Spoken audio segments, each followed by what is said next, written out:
এই গরমে গাই গরুকে কোন ধরনের খাবার দিলে গরু অধিক পরিমাণে দুধ দেবে এবং গরু সুস্থ থাকবে?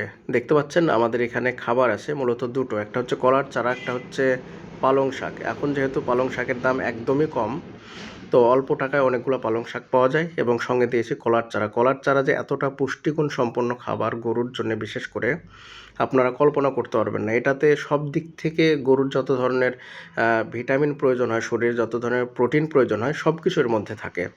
এটাতে শরীরে পানির ঘাটতি কমাবে, তারপরে এটাতে আপনার শরীরকে হেলদি রাখবে এবং অধিক পরিমাণে দুধ দেবে। আপনারা জানেন হয়তো যে পৃথিবীর মধ্যে সবচাইতে যে শক্তিশালী প্রাণীগুলোর মধ্যে একটা প্রাণী হচ্ছে হাতি। হাতির কিন্তু মেন খাবার হচ্ছে কলার গাছ।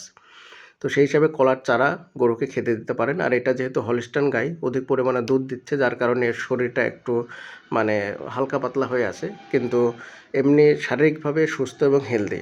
তো কলার চারা আপনারা খেতে দিতে পারেন। আর কলার চারা প্রচুর পরিমাণে খায়, মানে এত পছন্দ করে গরুতে, ছোট ছোট করে একটু কেটে দিলেই বাস। আর কলার চারার সঙ্গে যদি অন্য কিছু মিক্সচার করে দেওয়া যায়, আমরা মিক্সচার করে দেই। এই যে যেমন পালং শাক দিয়েছি, পালং শাকও অনেক পুষ্টিগুণ সম্পন্ন একটা খাবার গরুর জন্যে।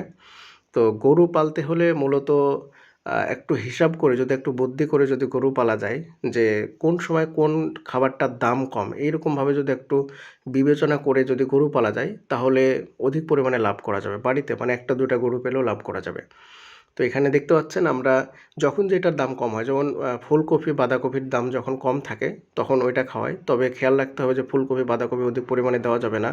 মানে একটা খাবার একভাবে দেওয়া যাবে না গরুকে। ফুলকপি দিলেন, সঙ্গে কিছু ঘাস দিলেন, অল্প একটু খড় দিলেন, অল্প একটু ভুসি দিলেন, দিয়ে মিক্সচার করে খাওয়াবেন। তাতে গরু খাবেও ভালো এবং গরু সুস্থ থাকবে। যেমন ফুলকপি অধিক পরিমাণে মানে গরম টাইপের একটা খাবার, তো ওইটাতে গরুর শরীর খারাপ করে দেয়, পেট খারাপ করে দেয়।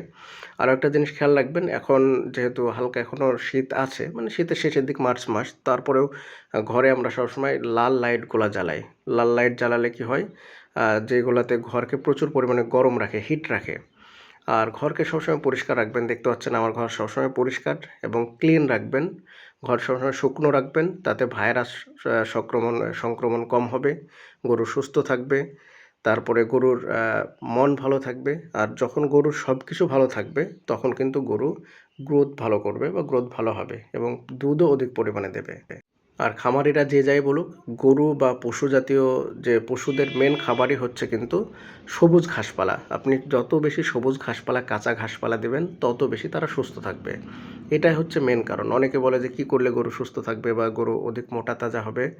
এইটা হচ্ছে একটাই কারণ, সেটা হচ্ছে সবুজ ঘাসপালা দেবেন এবং প্রত্যেক 6 মাসে একবার করে লিভার টনিক এবং কৃমিনাশক ওষুধ দেবেন, বাস। আর তেমন কিছুই দেওয়া লাগবে না। আর যে আমরা খাবারের জন্য বললাম, এগুলা দেখবেন, এগুলা খাওয়ালে ইনশাআল্লাহ গরু অধিক পরিমাণে সুস্থ